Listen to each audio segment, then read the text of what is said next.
I'm very excited to see what direction he's gonna go in towards. Same with Drake. Same Mhm. with like Future. Same with like J Cole. I'm still hoping my guy Big Sean. That's your Shout out guy? to- I've been rocking with Big Sean since Finally Famous Yo, days. the Like, way that you just like- reacted to that was insane. yeah, that was crazy. That was that's crazy. Big I, Sean rock with, about- I like a lot of I rock with Detroit it. rappers. Like I rock with the Detroit. Do you like the rappers, new yeah. Detroit sound that is happening right now? Of course, yeah. Yeah? He's Babyface, yeah.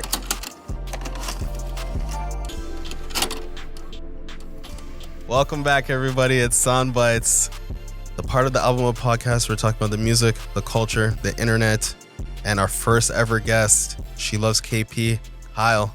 It's popping. I'm happy to be here, man. If anyone hasn't heard of you, where can people find you? And tell everyone a little bit about what you do. Yeah, so I'm also like a host and music creator. So Mhm. like I put people onto music, also do playlist making too. But yeah, I kind of just give not only my audience, but try to just let people in the world know new artists that are coming out, whether it's R&B, whether it's, reggae or like any type of genre, hip hop.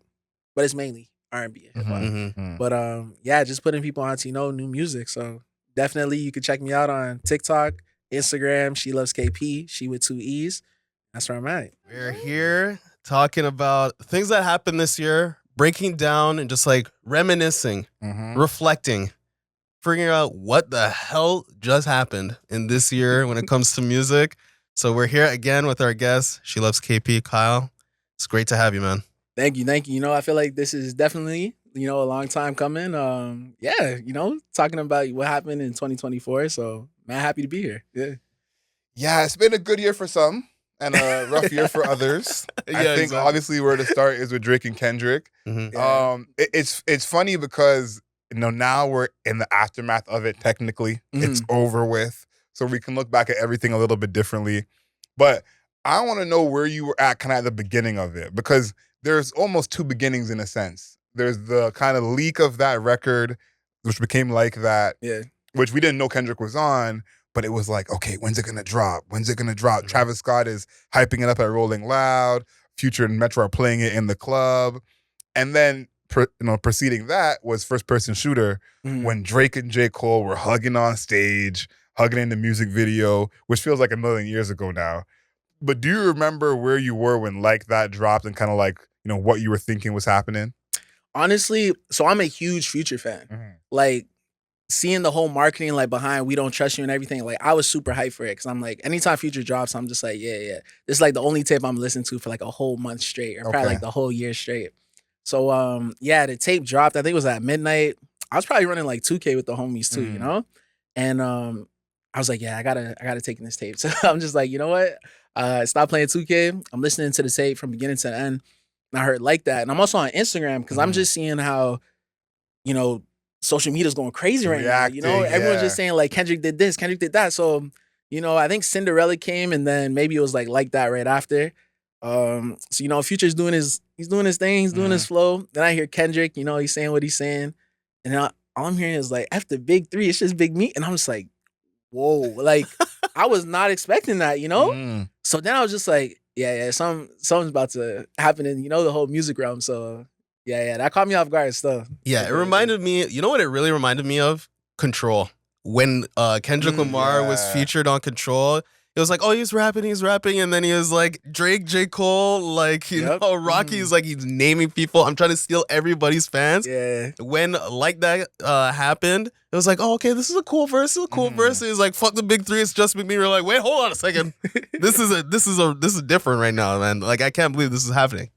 I couldn't believe it either. Like, that was so crazy to me because it really felt like he was shooting at them both at the same time. Yeah. And I think, like, again, looking at it now, if it's just Drake and Kendrick and, Cole did what he did. But at that time, we did a podcast where we were saying, we want Cole to respond, like, get in the ring, J. Cole. And so to see, like... Oh, that was you. I was... that was you. That was not me. That was you. I wasn't the only one. I wasn't the only one. But I don't know, did you kind of think that Kendrick would win the way he did? Or were you on the Drake side of, like, Drake's battle tested, he's got this? Like, where were you kind of at that moment? I mean, to be honest, like, I had no idea what was really about to spark and, like, the aftermath, like, what it is now. But, Drake, he's just like the hometown hero. Like he's #1 when it comes to, you know, like this rap thing. So I'm Right. just like, yeah, you know, maybe like Drake has this, you know, he's gonna, you know, rebuttal, do his thing. So yeah. I mean, Drake's won a beef before. Exactly. Like when you like, you know, the whole Meek Mill back to back. Like that's what was going through my head. I'm like if Drake literally goes back at this, like it's like back to back to back. You know, Yeah, literally. facts. So, Drake has won a beef before. He's also lost a beef before. Yeah. So that's where I was like, anything can happen. That's how I viewed it. I'm like, anything can happen.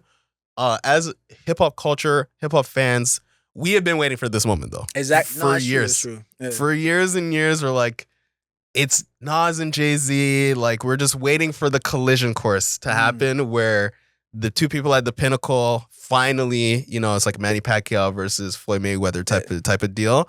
So it was sizzling, and then it felt like it just went dormant. Everybody was like, oh, they're two different things. Like Kendrick Lamar is in a completely different realm, making concept music, winning Pulitzer Prizes. Drake is topping the charts. You know, he's become like a pop star, like pop rapper. They were just completely different spaces. And then it kind of just like, you kind of just saw them come like this. It was getting closer and getting closer and getting closer, getting closer and getting closer. And then they collided. And we're like, even though as it was happening, I was like, oh my God, I can't believe this shit is actually about to go down.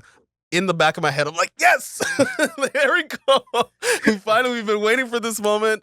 Finally, it's happening. It was like history in the making. Like, I think being a historian myself of hip hop, like other battles are not always history. Like even Drake and Meek Mill, that was a huge battle, but it didn't feel like history in the same way this does. Yeah. Like this is almost like you're at ground zero for a moment that everyone's gonna talk about.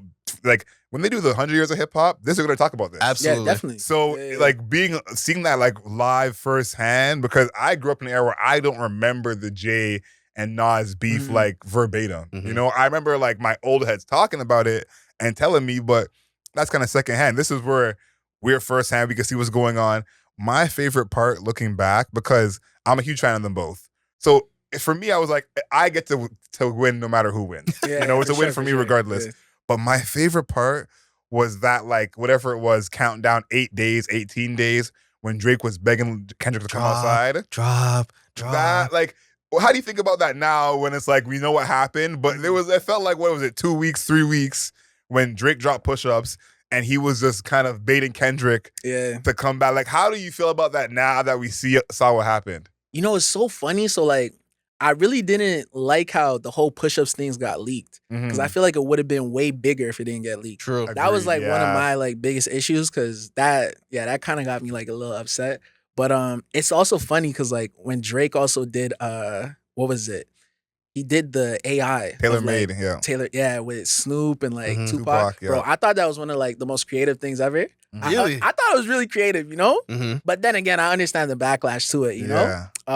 But yeah, just leading up to like, you know, him just being like, yeah, you gotta drop. So like, yeah, it was crazy stuff. Yeah, it was something that really made me remember. I'm like, throughout hip hop, if somebody dissed somebody on a song, on a record, it took months for somebody to reply. True. Months and months, right? Like if you had a beef, somebody said something in like a single or a Lucy or on their album, you're like, I can't wait until, you know, X person's album comes out so we hear the response.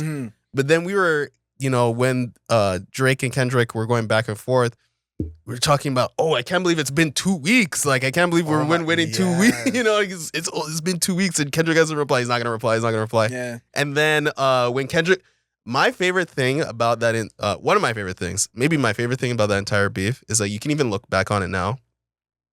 Kendrick Lamar, no promo, no tweet, no Instagram post. He literally just like tweets the link. That's it. He didn't say like, oh, I got you back or I got this. Nothing. Tweet link and just lets everybody walk to the link, and then everybody just like absorbs it in a way that no other artist can really do right now, right? No other artist, unless you're like Beyonce, where you could just put a link on your Twitter and everybody's gonna click it. Everybody wants to hear it. Everybody is totally engrossed, and that's all everybody is talking about on any timeline. Like it's 2011. That's what it feels like. Yeah, that's 2011 times where you just post a link on your Twitter. Everyone eats it up. Euphoria is probably still my favorite song out of the beef.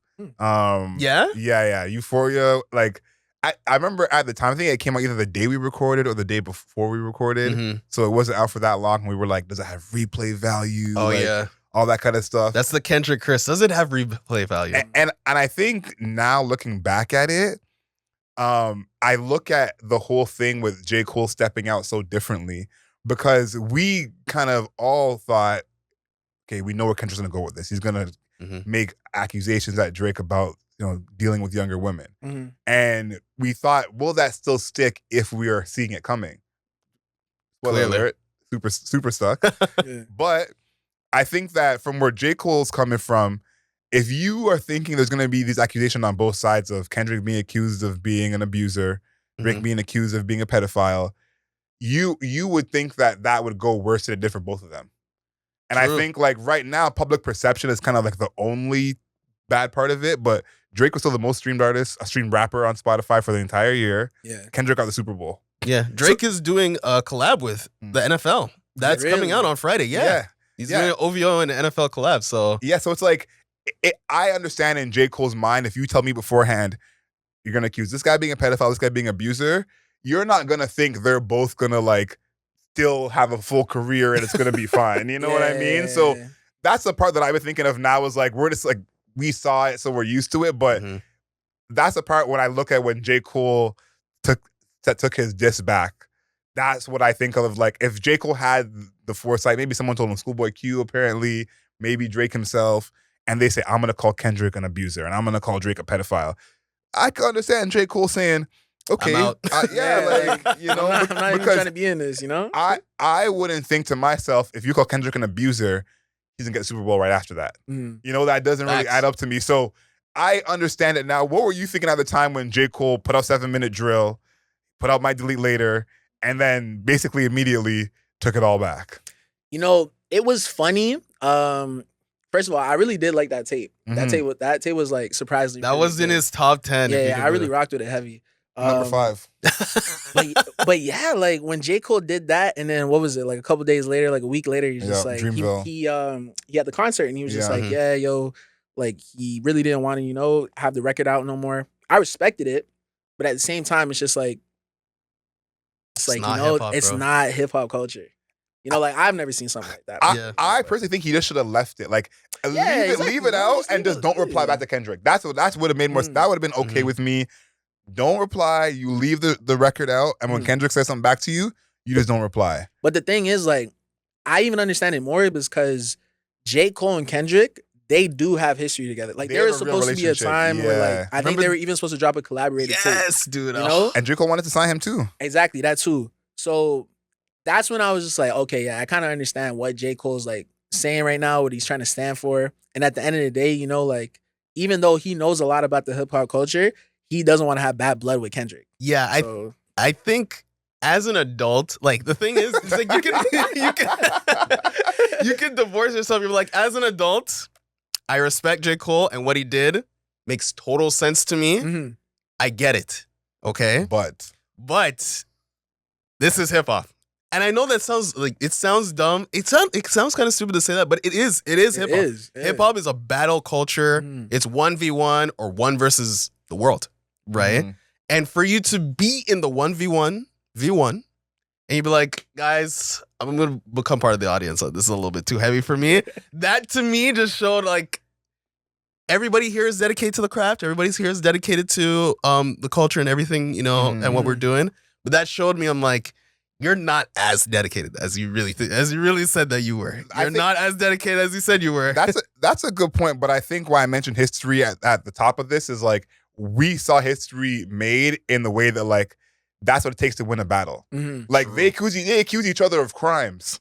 Like not just like I'm better than you, like you're ugly, I dress better than you. It's like no, like you're a criminal, you should be locked up. Because both of the crimes they're accusing each other of are serious crimes that in real life you'd be like, okay, take these men off the streets. True. And the fact that is like almost casual conversation now is part of the new world we're living in with rap where, yeah, lies were always told in hip hop battles. That's part of what it is.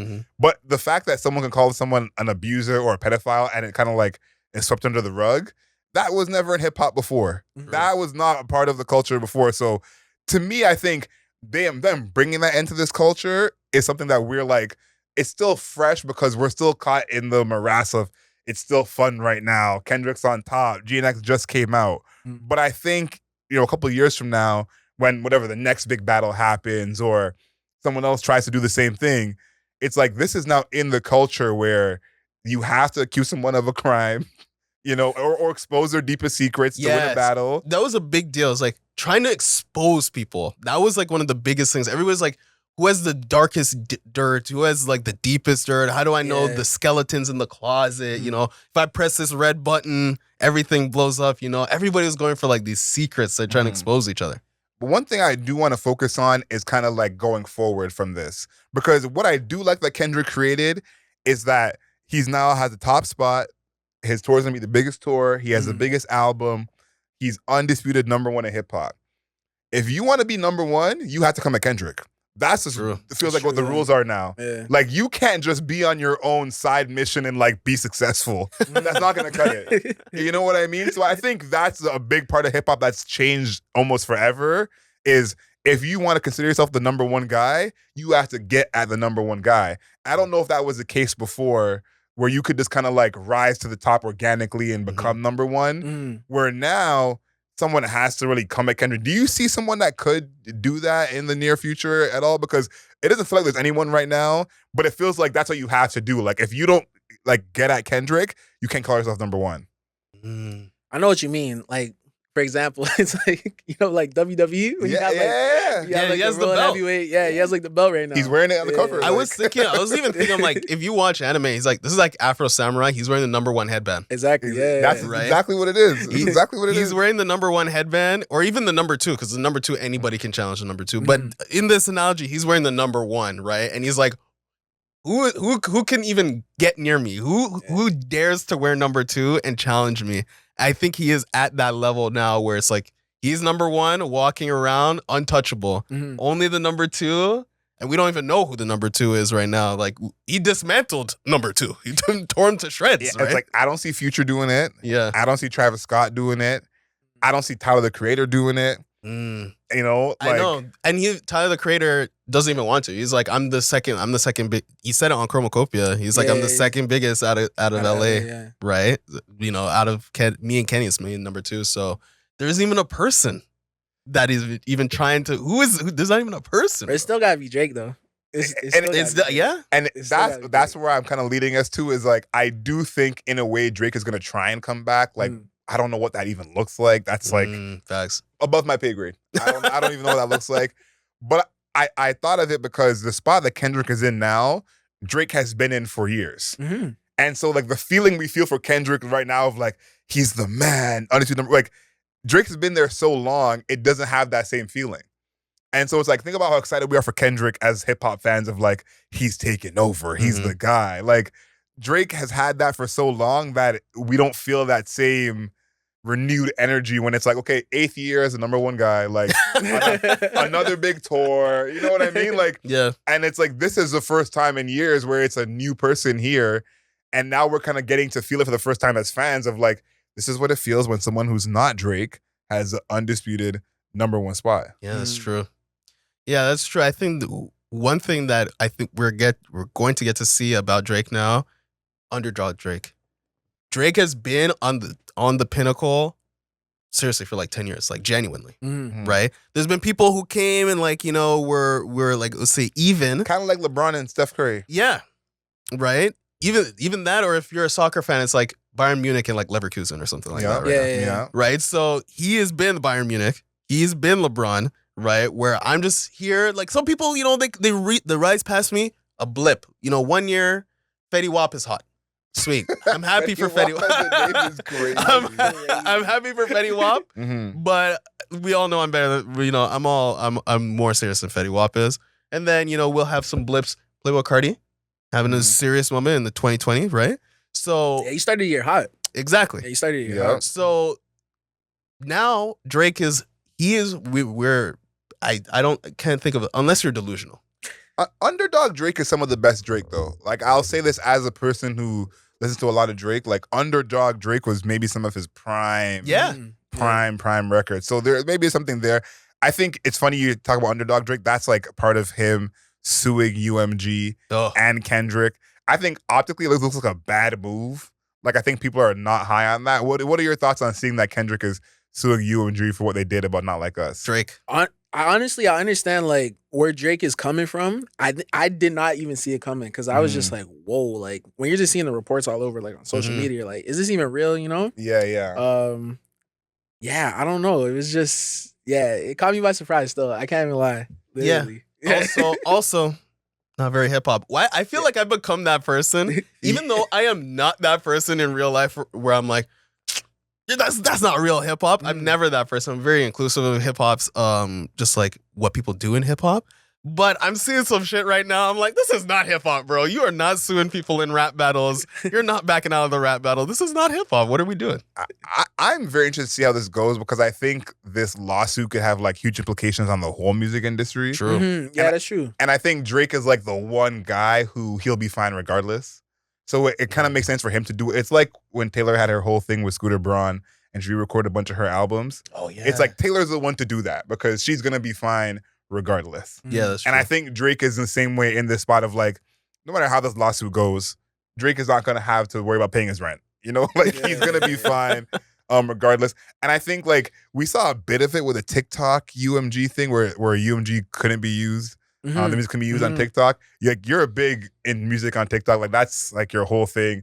Well, how was that for you when that happened? Because I feel like we were definitely hurt by it, but like this is something different for someone like you. Bro, honestly, at first I thought it was like a joke. And then I literally thought it was a joke. You know, I'm still posting like videos, like with the audio in the background, whatever. And then like probably like 2 minutes after it's uploaded, the video would be up there. It'll probably gain over like at least like 30,000 views, maybe like 10, 30 minutes into it. And then you hear no audio. So in my head, I'm like, damn, these guys are really doing this right now. Yeah. So then I had to like think outside the box. Like I'm using tracks like, what was that? I think it was like Bryson Tiller at the time, or like, you know, maybe even like Brent Fives. I was gonna say Brent Fives was the one I was using because he's independent. So I'm like, So I started going with like a lot of independent artists, and then that's when I started to, you know, really see like other artists that are on the come up. They're also independent too, and I'm like, yeah. So it was expanding my music horizon, but still at the same time, I was just like, this has to be a joke. Like there's this one homie on TikTok, like all he did was talk about Drake. So like, oh my goodness, all he did was talk about Drake, literally, and then. Now he had all his videos were just like blocked. It's a whole page. Community guidelines everywhere. Yeah, I was like, whoa, like this is serious right now. But yeah, a lot of people they're feeling it for sure. I was one of them.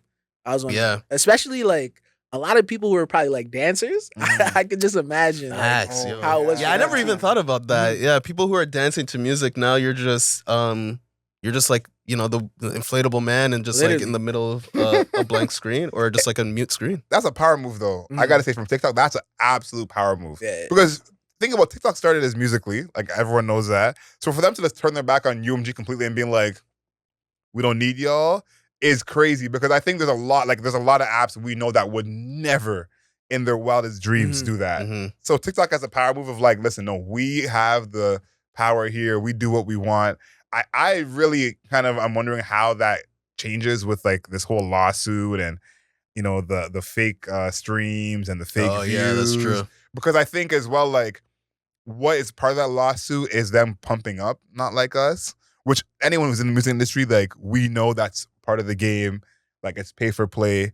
But how will that change and how will that be policed? Because it's like there's a certain thing where you can't really stop that from happening.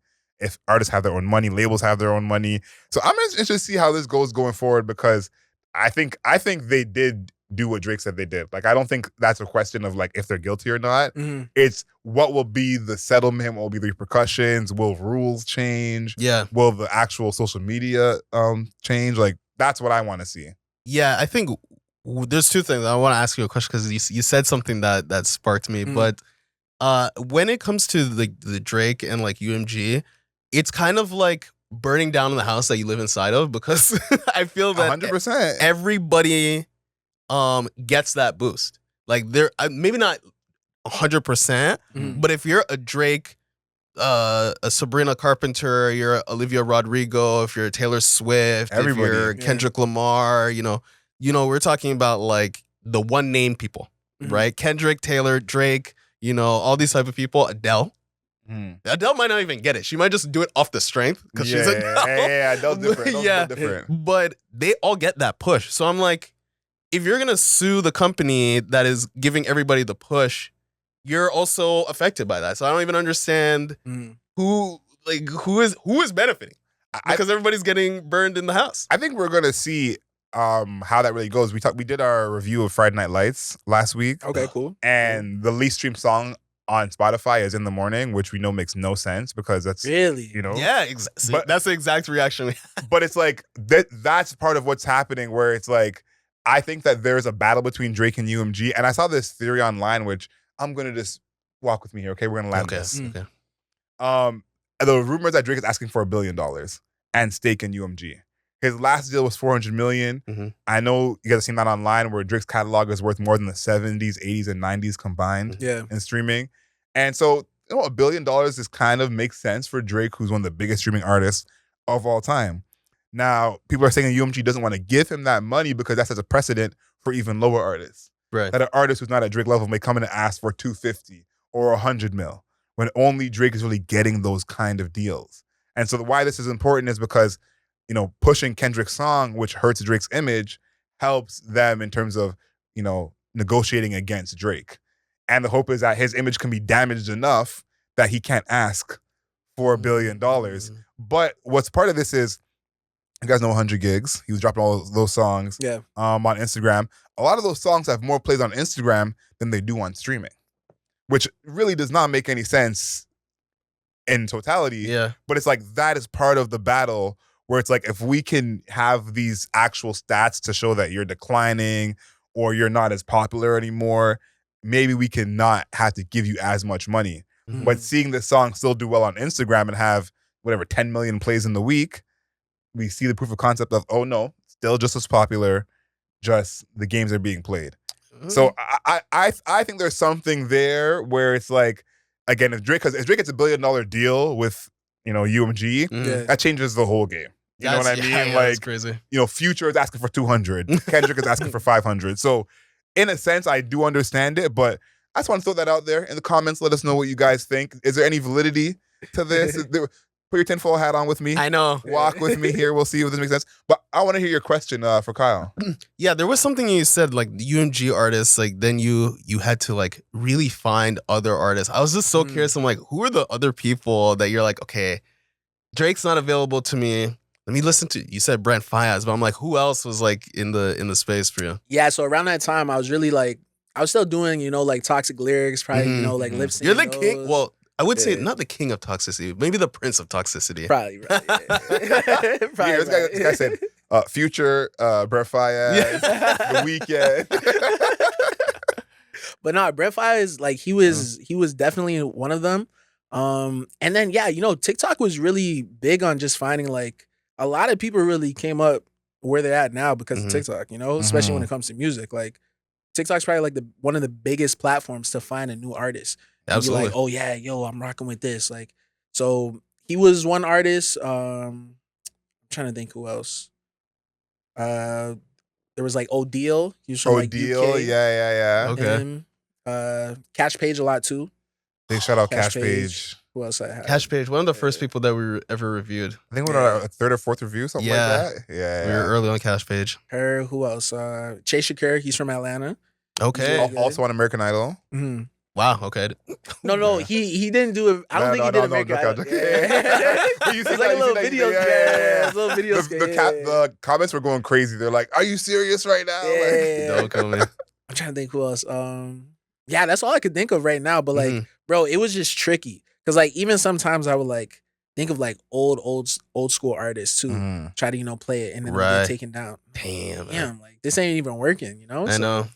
Yeah, it's crazy to see like where this whole thing is headed, because when the UMG thing happened with TikTok, we mentioned the two, you know, main UMG artists, Drake and Taylor, of like, okay, they obviously can't use their music, but it's also like the other UMG artists who are smaller who like they're suffering from this as well, and the artists who are signed that can't have music on there. Because I think artists that like we know who are signed to UMG who are not like the big artists, they're still on the come up. They be signed to a label, but they're still like trying to get fans. And so TikTok not being there is a huge kind of, I guess, hurt to them in terms of building their careers. Yeah. I think this is a good place for us to talk about your favorite artists. You gave us, some gems, Odile, Brent, big shout out to Cash Page. But we want to hear your actual top 5 albums of the year. We did our top 10. Make sure you guys go and find that on all your podcast platforms. Me and Demar got 2 different number ones, but a lot of matching on the list. I actually want to see if you have anyone on your top 5 that's in our top 10. That's really what I'm paying attention to. Yeah. If you have any overlap, I feel like more me than you because I know Kyle's taste, and I feel like there's some. Yeah, you guys are akin. Remember, Adriel is like basically Brent Faiyaz's Canadian manager. Okay, he was the first. This guy was like, I was early on Brent. Before anybody even knew what he looked like, this guy's like, yo, you gotta listen to this Brent Faiyaz album, man. Fuck the world, it's crazy, man. I was like, okay, it's kind of cool. And then pretty much every time I saw this guy when we first met at the radio station, he's like, you listen to the new Brent Faiyaz album? Did you listen to Brent Faiyaz song? Are you listening to Brent Faiyaz? I thought he was from Toronto. That's how much I was.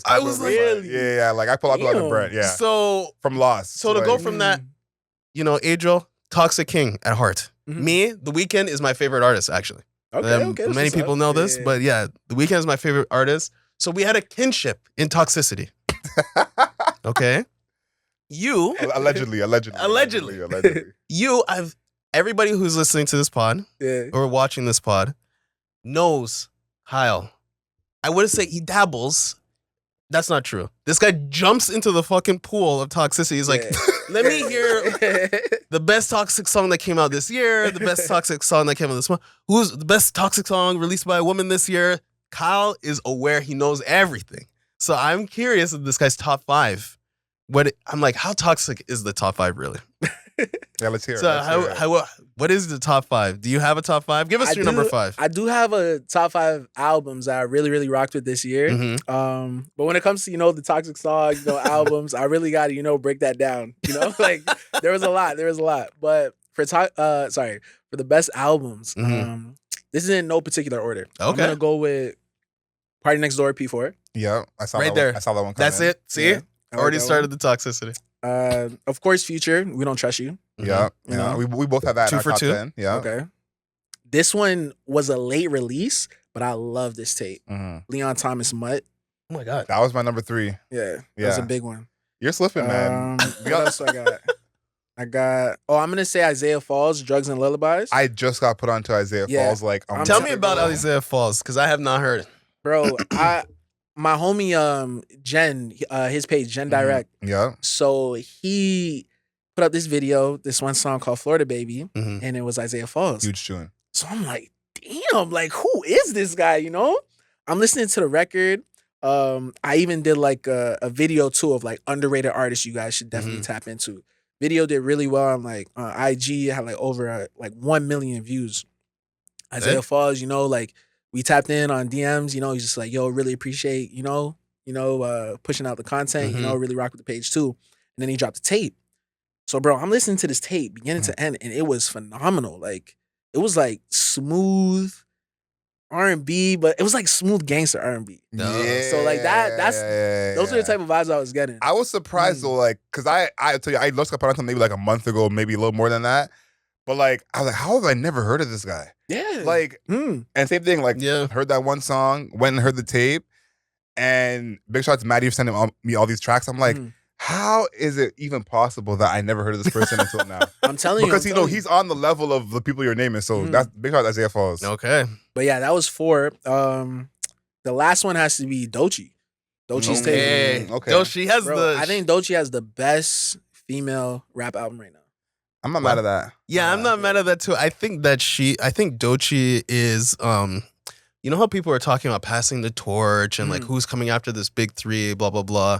I feel like she has everybody's cosign and she is snatching the torch. Not even getting somebody an opportunity to hand it to her. She's just like, it's me. Everybody else got away. It's me. I'm taking it. It's me. So I'm really enjoying like her, like everybody giving her flowers early. People are seeing it early. They're assigning the praise early. She did her Tiny Desk. Tiny Desk was crazy, bro. I even seen her live. You seen her live? What was it? Cat Vlog. Yeah. Yeah, bro. Right. Crazy. So Like yeah, her energy is like it's insane. Like to me, she's like the new age of like Missy Elliott. I was gonna say That's Missy's what I the be. one. That's what I be yeah. seeing. It's crazy. Yeah. I think it's crazy too, like to have the success so quickly because she's doing a Tiny Desk after her mixtape. Facts. So it's like we probably need another Tiny Desk in like a year, Literally. which is wild. I'm interested to see how commercially successful she is because she's having all the like cosigns of the art being good. Mhm. I think she's gonna win some Grammys in a couple of months. Like you lock that in right there. Already, her album is very highly rated. Like you had it on your list, I had it on my list. People have it top 5 on their top 50 list. Mm. So it's like, when's the last time we've seen an artist like this have all the accolades before the commercial success? And how does that go for an artist? Because I know at the same time, everyone strokes their beard at the same time. Because we haven't really seen that in the same way of like an artist who's pretty new, who has, critical acclaim right away before commercial success. Because I would argue that she's probably lower on the list of like sales of the female MCs, but in terms of acclaim, she's at the top. Yeah, Yeah, it's true. That is true. Yeah, because like what? So many, the female, like all the female artists, they kind of were killing it right now in the hip hop game. absolutely. What you had like Lotto, Glorilla, Doja, exactly. Meg. Yeah. We talked about Flo Milli earlier. Flo Milli. There's a ton of them. We're going through like an explosion of female MCs. I really like Bia too.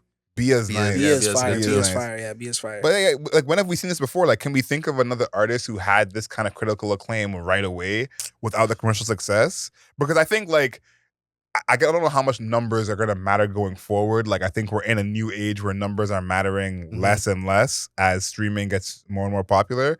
But there's going to be a point where it's like she's highly rated, acclaim wise, but it's like the actual commercial success is not there. So who's your example? I got it.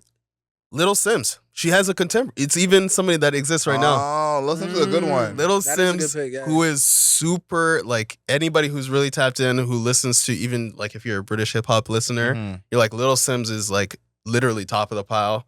She's next to your Daves and such, legitimately, right? That's a good one, actually. And I think that's a good comp because the UK has a different culture from America for, like, critically acclaimed artists. Yeah. I think, and like, for example, Sabrina Carpenter is huge in America, but I don't know that everyone is saying that her album is like the best thing since sliced bread. Some people feel that way, but I don't think it's the same way people are saying about Doechie's project. Yeah. Which I think in the UK there's more of a, coinciding of the two. But Lil Sims is a good one. Lil Sims is a really good one. So maybe Little Sims. I'm like, historically, I wanted to say Chance the Rapper. I mean, at the time, his whole acid rap like era, that was amazing. Because it was pre-album, like it was pre-sales, That's really what so went maybe crazy. he would be. What happened to Chance the Rapper? That's a whole different conversation. Yeah, Chance the Rapper. I feel like that's a full like a YouTube video, the downfall of Chance the Rapper. I mean, I'm sure someone has it. I think one artist actually, I was gonna say 4 Bats, but 4 Bats would be is a decent because he hasn't had the commercial success yet. But he has all the cosigns. He has he just has, every like, some single crazy person's cosigns, cosign. yeah. He has Drake and Kanye. But I think to me the cosign is different from the critical acclaim. Right. Because I think the cosign is like the people in the industry think you're cool. So they want to stand beside you. I don't see people hearing 4 Bats music and being like, oh, this is the latest. Yeah, it's like the next. Yeah, that's true. Yeah. I don't think he has that to me, but like when I think about this year in music and kind of like wrapping everything together, I think about kind of those artists who were big on the internet and like, did they make it into real life? Okay. And someone I think of is Ice Spice, who's one of your people. He was. I love how you're like one of my people. Because he was calling himself a munch Early. for a few months, and then when the album came out, he said, "I'm no longer a munch."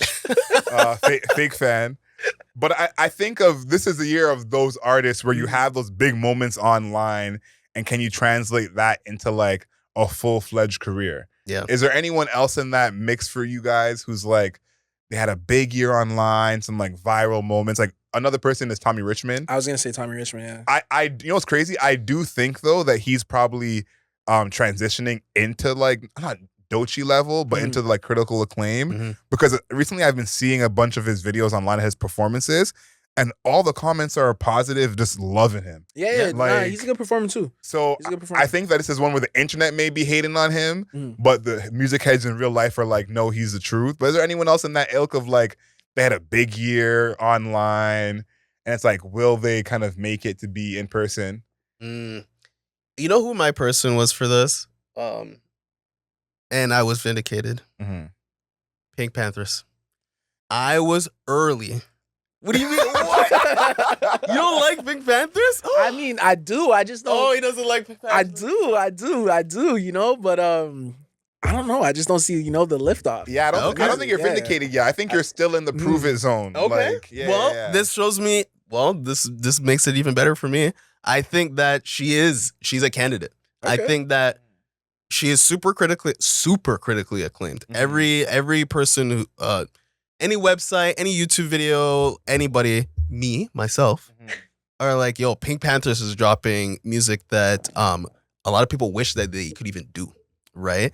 And I think that she has the collabs. She's got the Ice Spice collab. I think she's even got number 1 or number 1 and number 2 with the Ice Spice Boy's a Liar. She has the songs with Central C. Yep. Right? So she's got the people around her, got a signature sound that nobody else is really doing, right? And everybody is like Pink Panthers, or most people. Not everybody, most people. You guys can stay over. You guys can stay over there. Even most is a stretch. Like you guys can stay over there. I got to stop you there. She's not on this level because I would say that the average music listener who's our age or in our age range doesn't even know who she is. Okay. I think it's some more like an Ice Spice. People know who she is and may not like her, but they know who she is. Okay. Yeah. I think Pink Panthers is more like, if you know who she is, then you probably like her. But if you don't know who she is, then you've never even heard of her. One person who's in this, who you guys may disagree, but this is like someone I think is in this group, is Central C. I think Central C had a big year last year, and even this year with some of the singles. But it's like we still haven't had an album. We're still waiting on an album. We're still waiting on a tour from him. He's obviously still very popular online, but it's kind of like it's giving Cardi B. Yeah. Like, It's funny because like right now, out of any artist who should have the craziest album for like next year is Central C. Because his Central C, he's co-signed out. Yeah, like he has so many cosigns, and he's been bubbling for like these last 2 years, like 2-3 years. Like everyone knows about Central C. He had the EP with Dave. Yeah. He was on the radar with Drake. Yeah. Just dropped the track with Lil Baby. Yeah. Like, bro, he's been everywhere. When you think about a UK rap artist, he's like top 3 you're just thinking about. Yeah. Especially because he's young. Like he's about to kill it right now. So he's in that group because I think you're right. Like in our minds, he's about to kill it. It should be that way, but we haven't seen it yet. Yeah, we just waiting on that album. And that's what it is. Yeah. And I'm interested to see his tour because I think it's kind of like with Ice Spice, where it's like you have these big numbers online, but what can you fill in terms of seats? You know, like for example, I think Essential C did a tour in Toronto. He probably would do History. I'm guessing. Would be maybe. It depends. I don't think he could. I don't think he could get Scotiabank like off rip like that. No, I don't think so either. And I think even Budweiser is probably too much for him. Echo Beach is maybe even still too much for him. I don't know. I think here's the thing: there's a demographic that loves Central C, and he has the early Drake demographic. I would say women love Central C. Yeah, it's true. Women love Central C. But will they buy tickets though? I think the difference from I definitely think so. Absolutely. But I here's my thing is like the difference from loving someone online and just like I just love to look at them when they show up online. No, it's the truth. Yeah. And the difference from like I'm actually a fan of them and I want to go pay to see them. I think you guys could be right. Central C could be that guy, but I want to see it actually happen. Okay. I'm from the era where I remember Central C when he was not covering up his head top, when he was identifying as mixed, and you saw his hair, and he was coming up in the game. To see where he is now, it's almost like Charlie XCX. Like we said before, like I've known about Central C for I don't even know how long. So to see him be a big artist now, he's new to a lot of people, but it's kind of like I never considered him the next up and comer when he was in the game with everybody else. You know, I'm kind of like surprised that he is. It's kind of like Kawhi Leonard. If you're going from a basketball perspective, like he was a defender, a good player. It's like now all of a sudden he's top 3 in MVP. Like where did that come from? Yeah. Central C is kind of like that, where it's like he was one of the guys. Now, I'm telling you, Central C is about to be the golden child right now. Like, Yeah, when it comes to rap, like his marketing, like how everything's about to lead up for his album, like I agree. it's go time right now for him. I hope so, and I think the fake streams and that whole thing is gonna play a part in that because he can't flop. That's what I'll say is like he is someone who he can't do under 100K first week. Yeah, that's like for sure. I think the optics of what he's already done so far without this album coming out, like he has to have a huge commercial success. So I'm interested to see. Before we get out of here, what do you think of in music when you think of 2024? We're towards the end of the year. Of course, we got Drake and Kendrick. We have Diddy as well, a bunch of other stuff going on. But when you think of this year in music for you personally, what's going to come to your mind? It's funny, like Complex, they had like a caption when you think of 2024 music, like the 4 words you think of is Drake versus Kendrick Lamar. So, you know, like that's literally what I think of, especially for this year.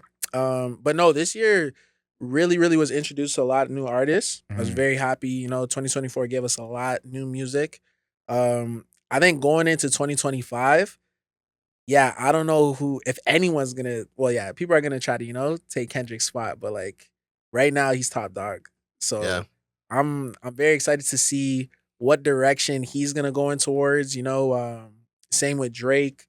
Same with like Future. Same with like J. Cole. I'm still hoping my guy Big Sean. That's your guy. I've been rocking with Big Sean since Finally Famous days. The way that you just reacted to that was insane. Yeah, that was crazy. that was crazy. Big I like a lot of Detroit rappers. Like I rock with the Detroit. Do you like the new rappers, Detroit sound that is happening right now? Of course, yeah. He's Babyface. Yeah. Chris gives not of approval for that. No, I'm just that is what this is a whole new a whole different. You like the sound because Detroit has like its own sound right now that's different than anybody else that's happening. So like it's Babyface Ray and I'm like trying to think of the other people. V's, yeah. So how do you feel about like the new Detroit sound? Bro, I love it. Yeah, I'm here for it, bro. Yeah. Babyface Ray, I think last year I got put onto him and like all of last year I was only listening to Babyface Ray. Like that was it. And then V's came into the picture too. So yeah, I've been really like tapped in with the whole Detroit wave. But that's like on the hip hop side, with like the whole R&B side. Like I still like the slow music. Like O'Deal, I'm super big on him right now. I'm just waiting for Snow Lego to drop something new. Is that really happening though? I hope so. I hope she doesn't do no like Frank Ocean. I know. I don't know what Frank Ocean's ever gonna drop. When Snow drops, that's gonna be a bomb though. Oh, for sure. It's gonna be. I think it's gonna be a bomb people are not expecting. Like when Snow drops again. Like Snow, I think has more fans than people are really for real. Of. Yeah. Like I think Snow is up there for me. I think you're right. Like Drake Kendrick is what the year feels like. Literally, like the whole thing. Like I can't think of what else would be like the big thing in music for this year. I think for me in 2025, I'm looking at Kendrick, of course. Like this is his time. This is what he wanted. This is what he earned. He got his spot. What's he gonna do with it? And I'm interested to see how the rest of hip hop is gonna behave because Kendrick is not the middle of hip hop sound. Drake was that. Yeah. So Drake created a space for the 21 Savages, the Futures of the world to have more of a light. Even like Juice WRLD. Kendrick is not doing that. But no, isn't that whole like GNX tape? A lot of those features aren't they like all those guys a lot of the features aren't they all based out in like LA and stuff? It's all LA, but I named a bunch of Atlanta artists, and that's where the center of hip hop was. Is that like Atlanta down south sound, even like the Moneybagg Yo's of the world. So it's like, how will that sound live in 2025? Yeah. Because Kendrick's sound is not at all what that is. Drake's last few albums were very much what the middle of hip hop was. So. It's like, what's the new middle of hip hop? Does middle of hip hop have a life now? That is an excellent question. Like that. That's because like Lil Baby, for example, people say he's washed, but like I agree. Drake and Lil Baby were like a good combo, and like Drake's sound created space for something like Lil Baby to thrive. Yeah, Kendrick's sound and Lil Baby sound, two different genres. Yeah. I think that Kendrick is about to learn how heavy the crown is on your head. That's a good point. See, I think that too, but at the same time, like Kendrick Lamar is so laid back. Like I don't even think he likes the limelight. So like, even though he knows he's top dog, at the end of the day, he's just like, if anyone wants to throw him, like he'll deal with them. But at the same time, it's just like he's just so mellow and humble. Go ahead. I get what you're saying about that, but I think what I'm referring to is more of when Drake was a top dog, right? Drake put out music literally every year, right? You don't have to put out music every year. That's fine. But Drake was also determining what like pop music sounded like. What who is hot, why they're hot, what the sound is like, right? Drake's collaborations like Future, Playboy Cardi, Migos, Lil Baby. Then he's collaborating with people like even Yeet. With Young Thug, right? So he was able to reach out and touch a lot of people and pull it towards him. Kendrick Lamar is somebody that is like, I'm over here, y'all over there. Do your thing over there. I'm doing my thing over here, but I'm better than everybody else. So to be on top, right, and to have like such a massive beef with it, then have the album come out, huge. Then you're like, okay, you're number one. Now what? Now what are you gonna do? Right? Like, that's something that I'm interested in. Because I think some of your guys, like you mentioned, like they're kind of the opposite of Kendrick in a sense, where it's like the fans who are listening to Future, 21 Savage, Migos on repeat aren't bumping Kendrick like that. But they're more likely to bump Drake. So in this new climate where it's like Kendrick is the top dog, how will that side of hip hop behave, react? What do they want to hear? So 2025, that's what I'm focused on. The what used to be the middle of hip hop, we'll call the streets. Yeah. Like, what is the streets want to hear? Because Kendrick is making a whole different version of street music. Yeah. Like, it's like a LA West Coast street music, but that's not been what the mainstream has been for so many years. So it's like, is the mainstream really going to change? Are we going to hear Lil Baby on a West Coast beat? I don't think so.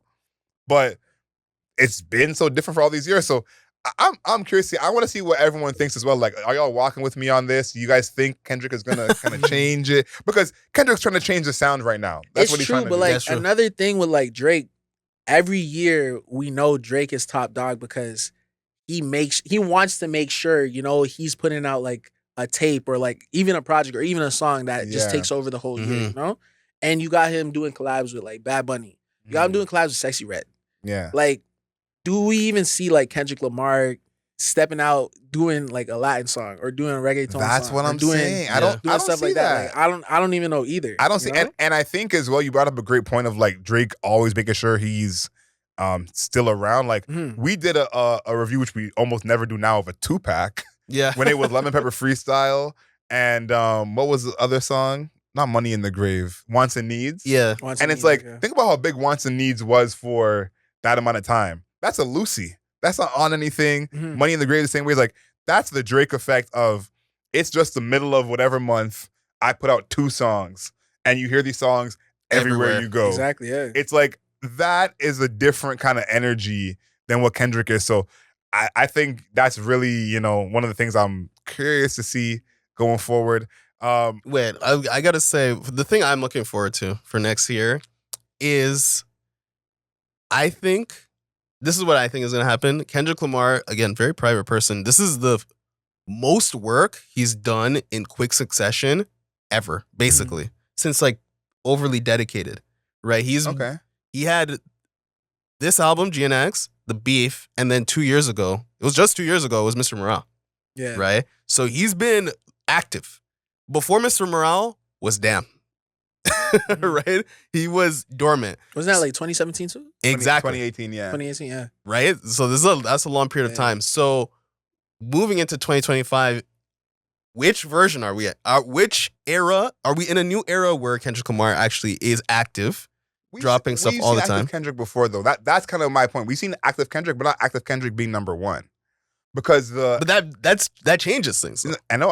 I agree with you. I think you're right. Like we're seeing him active for the second time in his career, because I think the Good Kid, Mad City, from the Butterfly, Untitled, the Black Panther era, that was the first active Kendrick.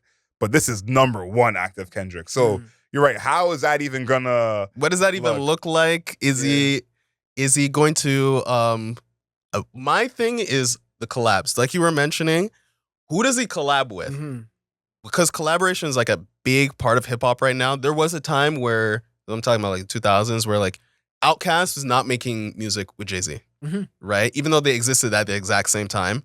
But now Kendrick Lamar or Drake, let's use the Drake is making a song with like Bad Bunny, or he's making a song with, I don't know, like somebody I'm trying to think of. Megan Thee Stallion is making songs with like K-pop artists. Right? Big Sean just did one with a J-pop artist. Right? Yeah. So in this new musical sphere, can Kendrick Lamar, is he going to join the new musical sphere and we're gonna hear a Kendrick Lamar, I don't know, New Jeans song? I would say probably not. That's my guess. What do you think? Personally, I don't think so. I think like Kendrick's just strictly hip hop. Yeah, He's strictly LA. Like he's gonna do features and maybe, I could see him doing a feature with maybe like Thug. Yeah, something because he's done something like that, Famous. I remember he did that song New Freezer with Famous Dex, right? Yes, he's like something like that, But that's the part where I'm very curious to see is like Thug, Savage, those guys are technically Team Drake. Mm-hmm. And so it's like, are they going to work with the Kendrick Lamar? And as well as like, there's definitely a part of hip hop that wants to hear a 21 Savage and Young Thug track way more than a Kendrick Lamar song. And so it's like, will Kendrick be able to serve that audience the way Drake did? Because that's part of Drake's success is serving that audience while also serving the Bad Bunny audience. Or will Kendrick just serve his audience and be like, y'all are on your own, figure it out. So I'm interested to see. Yeah, me too. So 2025 is going to be an interesting year in hip hop because Drake has been, it's literally like when LeBron retires, we're going to be like, yo, so like, what do I watch? Wemby? Nah, but like I think like when him and P&D dropped that collab tape, like that's not happening, fam. Nah, it's gonna. Do you believe it? Do you believe it's happening? I thought it already would have happened. Do you believe I think it's just all strategic right now. Oh, okay. I think they're all just like chilling and just I think it was going to happen. I think they're just chilling right now. Literally, I think the album's done. Listen, I think they're just. I want to believe you because that P&D Drake album. It's gonna be for the ladies. No, like that's what they need. That's gonna be on repeat for like 6 weeks straight. Exactly. Like period. But I will say that Drake and Party Next Door album, that would be a great palate cleanser for Drake. Make songs for women again. Try to pull them back in because Drake he needs to get the women back. Drake was in this zone of like he's so isolated, trust nobody. He's doing streams with like Aiden Ross and shit like that. Like, like no friends in the industry, Drake. Facts. Yeah. You need to win back your original core audience. I think he's gotten to a point that he's so large, which he is. Drake is one of the biggest artists on planet Earth, that he just like, I don't have a core audience, right? But his core audience was women who liked hip hop, right? If you could somehow reconcile that, I think that would be a big deal for him going forward. But we'll see if he can even do, or even if he even cares. That's even a thing. So I want to thank Kyle for joining us, first ever guest in Album Mode history. So we're making history here on this podcast. I hope that we spoke something into existence on this show. DeMar has predicted some things right on this show this year. Yeah. So have I. So hopefully we're doing that again with this show. It's been a blessing. Thank everyone for joining us. Please make sure you are subscribed on YouTube. You can find us on all the interwebs at Album Mode Pod, on TikTok at Album Mode Pod, on Twitter at Album Mode Pod, on Instagram. Leave us a rating and a review, 5 stars, not a single star less. And of course, until next time, know yourself, know your worth. Later days.